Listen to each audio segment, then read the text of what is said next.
7 নাম্বারটা কি 6 নাম্বারটা কি আছে এখানে 6 নাম্বার হবে কেমন নিম্নের পরাবৃত্তের নাভিদ্বয় শীর্ষ স্থানাঙ্ক উৎকেন্দ্রতা এবং নাভিলম্বের দৈর্ঘ্য নির্ণয় করো। তাহলে এই যে এখানে একটা পরাবৃত্ত দেওয়া আছে, এই পরাবৃত্তটা কি 49y² - 16x² = 784। এই পরাবৃত্তের নাভিদ্বয় শীর্ষ স্থানাঙ্ক উৎকেন্দ্রতা এবং নাভিলম্বের দৈর্ঘ্য এগুলো নির্ণয় করতে বলেছে কেমন। তো এগুলো নির্ণয় করার জন্য এই পরাবৃত্তটাকে প্রথমে আমরা সাজিয়ে নিতে হবে। এদিকে তো 784 আছে, তো তার মানে এদিকে আমাদের কত আনতে হবে 1 আনতে হবে। ঠিক আছে, এই যে পরাবৃত্ত সূত্রের মধ্যে কি এদিকে 1 আছে না, আমাদের প্রথম কাজ হলো এদিকে 1 আনা, তারপর আমরা পরেরটা দেখব কেমন। তাহলে 1 আনতে হলে কি করতে হবে, এটা দ্বারা ভাগ করতে হবে, এটা আমরা দ্বারা ওদিকে ভাগ। তাহলে এখানে 49y² / 784 - 16x² / 784 = কত 1।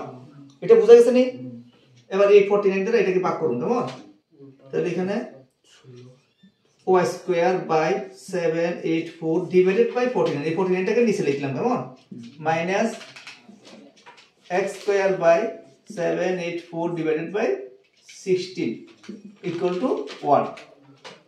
এবার এখানে y² বাই এটাকে এটা দ্বারা ভাগ করো, ভাগ করলে কত হয় 16 16। আচ্ছা, মাইনাস x² বাই এটাকে এটা দ্বারা ভাগ করলে কত হয় 49 = 1। তাহলে আমাদের এই যে চিত্রটা হলো, এই যে এখানে যে পরাবৃত্তটা হলো, এটা কোনটার সঙ্গে মিলে, এটার সঙ্গে মিলে নাকি এটার সঙ্গে মিলে? এখানে প্লাসটা কার আগে আছে, y এর আগে প্লাস আছে, তাহলে আমাদের এই সূত্রের সঙ্গে মিলে কেমন।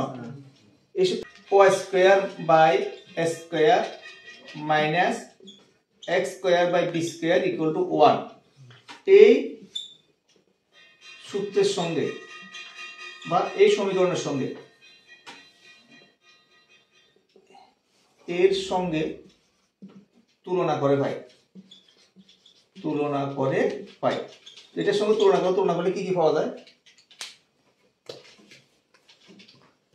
তুলনা করলে কি পাওয়া যায়, a = s² কত আছে এখানে, s² কত 16 না, তাহলে সুতরাং a = 4, b² কত আছে, এই যে b² = 49, তাহলে সুতরাং b = 7। ঠিক আছে, তো a আর b যদি পাওয়া যায়, a এবং b পাওয়া গেলে এবার আমরা c নির্ণয় করব কেমন।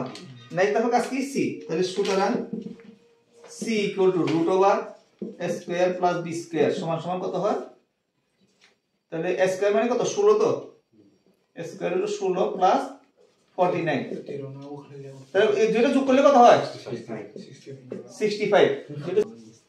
তাহলে নাভি সূত্র কি, এই যে নাভি সূত্র এটা না কিন্তু কেমন, নাভি সূত্র এটা কত আছে এখানে 0, ± c, c মানে কত √65 না 65 √65। এরপর হলো শীর্ষ স্থানাঙ্ক কি আছে 0, ± a, 0, ± a মানে কত 4।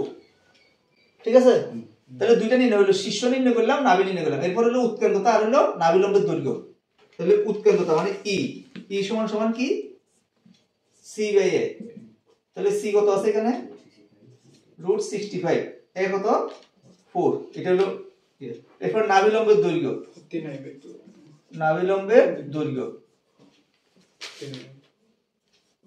তাহলে নাভিলম্বের দৈর্ঘ্য সমান কত 2b², b² মান কত 49 বাই a মানে হলো 4, তো এটা কত আসে এখানে 49/2, এটা দ্বারা কত 2 কেমন, তাহলে 49/2, তাহলে এটা একটা आंसर,